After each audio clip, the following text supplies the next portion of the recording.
Mr. Damian Lillard has been traded to the Milwaukee Bucks. This is the full details, 3-team trade. He is going to Milwaukee. Drew Holiday, DeAndre Ayton, Toumani Camara, 2029 first-round Bucks pick, and a pick swap with Portland. I'll be going to Portland. The Phoenix Suns get Yusuf Nurkic, Nazir Little, and Keon Johnson and Grayson Allen. So that is the full trade for them. I kind of blew an exclusive. I got a text on Monday at like 4 p.m. that alluded to the Dame going to Milwaukee, and it just sounded so outrageous to me. Even though this source has been right all the time, it just sounded so outrageous to me, and I didn't want to be wrong if that didn't happen, that I didn't tweet it. So as immediately as the news hit, I was in Hallis Hall and the news hit, I was upset because I was like, I could have been on this, man. So I will learn next time. But my personal thoughts on it, this is a spite trade. If anybody watched Curb Your Enthusiasm, one of my favorite episodes on season 10, really the whole season of season 10 is about the Spice store that Larry opened. Latte Larry, he's competing with Mocha Joe. This is a spite trade. Now, even though the trade worked out for Dame because he gets to play with arguably the best player in basketball, and I know Milwaukee's not a hot spot, but it's arguable that's probably better than Portland, just off the fact that you can be in Chicago in like 45 minutes. So you're still going from boring city to another boring city, but at least you got that. You got a legitimate chance to win a championship. But the reason I call it a spite trade is because really, if you read everything that has been covered, especially the article from Chris Haynes, shout out to Chris Haynes, he's been on this since day one. He was never going to go to Miami. Like, if you look at the details, Miami was going to give up a lot of picks, and on paper, their deal looked like it was better than what Milwaukee was offering. They had no intention to actually give Dame the city that he wanted to go to, even though he still got to a city where it works out. And if you're Pat Riley and your Pat Riley's kind of losing his magic a little bit right here, man. Like the Godfather doesn't feel like he's the Godfather anymore. I said a joke at Hallis Hall that landed pretty well. I was like, man, Pat Riley gonna be mad as hell when he wake up from his nap. You know what I'm saying? Like he I don't know what's going on. Like he's missed out on a couple players now, and I don't think it hurts Miami for sure. But Miami is a team where they're gonna bounce back. They're probably gonna be in that top 4 anyway or make a run because how Jimmy is come playoff time. But Jimmy needs that opposite score because sometimes Jimmy is a weird player. Like he'll give you 45 in one game. The next game he got like 13. So you definitely need a guy like a Damian Lillard who can score. But for Milwaukee, it's great. I know that they're missing a little depth. They're gonna miss the defensive prowess of a Drew Holiday. But in today's NBA, we say this every time a superstar gets traded. What about depth? What about depth? I don't care. You got the superstar, and now it's going to be hard to double Giannis. You got one of the best pick-and-roll players in the NBA in Damian Lillard. I think, kind of like what Jason Goff said earlier, if they're healthy, they should be the favorites to come out these. I'm not going to call them the favorites in the NBA because I still think Denver's going to be a problem. Denver didn't really lose anybody but Bruce Brown. Bruce Brown's a good player, but he's not moving the needle if you're talking about long-term stuff. Right. And then the Lakers had a really good offseason. Now, of course, the Lakers can they keep LeBron and Anthony Davis healthy? Who knows? But I will say for the Eastern Conference, they should come out of the Eastern Conference with a Damian Lillard. So I like to trade for Milwaukee. I don't like to trade for Portland because I don't really think they really got anything. But I like it for Milwaukee. I like to trade for I low-key like to trade for everybody. That's off the strength that for some it was addition by subtraction, and for others, if you're Milwaukee, you got Dame Lillard. You got one of the best point guards in the league. As far as it being a spite trade, I mean, yeah, Dame overplayed his hand. At the end of the day, he's came out and said, it's Miami and Miami only, and there was one. I'm trying to get the details on who wrote it, but there was one. Give me 1 second. It was Chris Haynes. Like you said, it was Chris Haynes, and one thing he said in his article was that. Once Dame said, if I can't go to Miami, I'll just come back. And they were like, nah, bro, that ship is sailed. It's a wrap.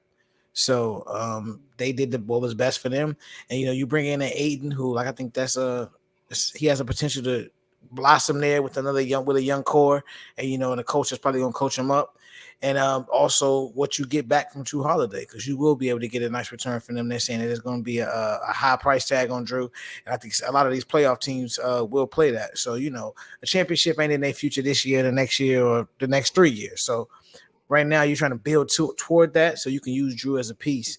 And, like I said, if Aiden pans out, it continues to be, he was a damn near 2010 guy. That's great for Scoot and everybody else you got up there. If you the Suns, Aiden wasn't gonna get the ball and he didn't want to be there. So you bring in a Nurkic, a guy who doesn't need the ball and can still help your ball club. He needs to stay healthy, of course, but if he can stay healthy, I think that's dope for them. And and again, like I said, with the Bucks, you now have Damian Lillard. So Giannis, like we said, every time we've seen this, every time Giannis has complained or gave a hint about, hey, I don't like what's going on. They go out and they make a move, and so they went out and got Dame Lillard. And I think Dame has always been, a competitor. He's gonna buy in. It may not be where he wanted to be, but they go compete. And I think I agree they're gonna come out the East. I know it's way too early to be picking shit like this, but I think that's the team. The East is theirs to lose. Yeah, yeah, no, I agree with you. Definitely was a spite trade, but it was the anti Brooklyn Nets, deal. Yep. The Brooklyn Nets, they catered to what Kevin Durant wanted. And they sent him, KD gave him a list, and they sent them to Phoenix. Even though they didn't, some would have said, well, honestly, I want Devin Booker back for him. Obviously that's not gonna work, but um, I think Portland had every right to do that. I'm still, I need to go through the Chris Haynes piece. I'm trying to understand why they would be so petty with them. For somebody that was so loyal to them, you know what I'm saying? Like, let's be real, they ain't really, ever really put shit around him while he was there. You drafted CJ, and CJ McCollum's a great player, but obviously there's limitations there. That's not a star, you know what I'm saying? That's a complimentary player. CJ McCollum is a great number four, on a championship contending team. So at the end of the day, I think Dame should be happy because it could have been worse. They could have sent them, they could have sent To them the ass Bulls. to the Pacers, to the Bulls. They could have sent them anywhere. You know what I'm saying? Yeah. Nah, but they sent them to go play with arguably a top two player in the league and Giannis. You know what I'm saying? And on the Giannis front, Giannis got what he wanted, and that's what you do when you are a multiple time MVP, a defensive player of the year, NBA champion. You know what I'm saying? Like, you can make those balls calls and say, hey, listen, like, he saw what it was in Miami. He didn't have enough scoring, In the same way, Jimmy is seeing that, down in Miami. Jimmy's like, yo, fuck, I need somebody that I can get, that I know can give me 40 alongside too. So I see where Miami is, Miami's sick about it. But at the end of the day, it's Portland's right to send them where they want to. They don't necessarily need to do right by the player. The players that what they were doing right by is by the two young guys that they're heavily invested in going forward, and that's Shaden Sharp and Scoot Henderson. That's who they wanted to do right by. The moment that they drafted Scoot Henderson and the moment that they said Shaden Sharp is off limits at any trade talks, you knew the direction they were going. They want to build Yep. around those two young dynamic guards. So at the end of the day, Portland did what's best for them. They'll flip Giroux. I got people that work within the Miami Heat, and I could tell you firsthand they were pissed.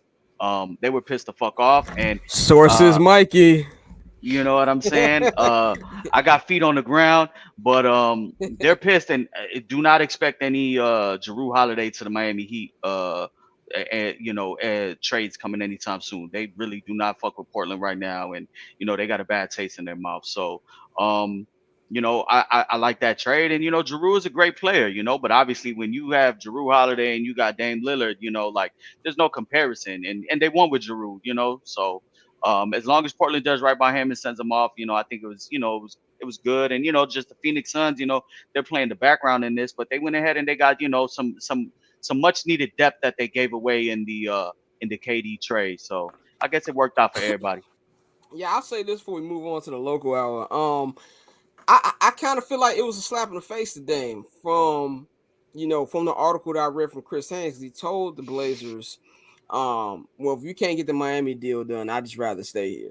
And like, I feel like now I'm not 100% mad at the Blazers because at the same time, it kind of feel like somebody said they want to leave you, and they're like, I see ain't really if I don't go do this, I'm gonna just come back, and it's kind of feel like your fallback plan. But I feel like there at least should have been a conversation with a guy who was giving you so much to this organization in the decade that he's been there. I feel like there should have been some type of conversation there, but that's just the nature of the business. Like you said, Mike, they could have did him a lot worse. They could have sent that nigga to Indiana.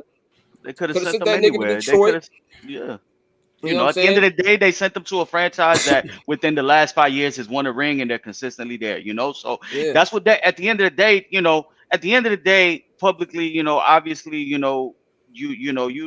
got, your people that you hear stuff from, and we all get stuff from. But at the end of the day, he said he wanted to compete, for a championship. So they sent him to a top two spot in the East. Yeah. So you know, uh, and who knows? This is their window. We got to see if Giannis signs that extension or not. I think Dame got this year and next year, and then Giannis got until the 2025 season, and you go from there.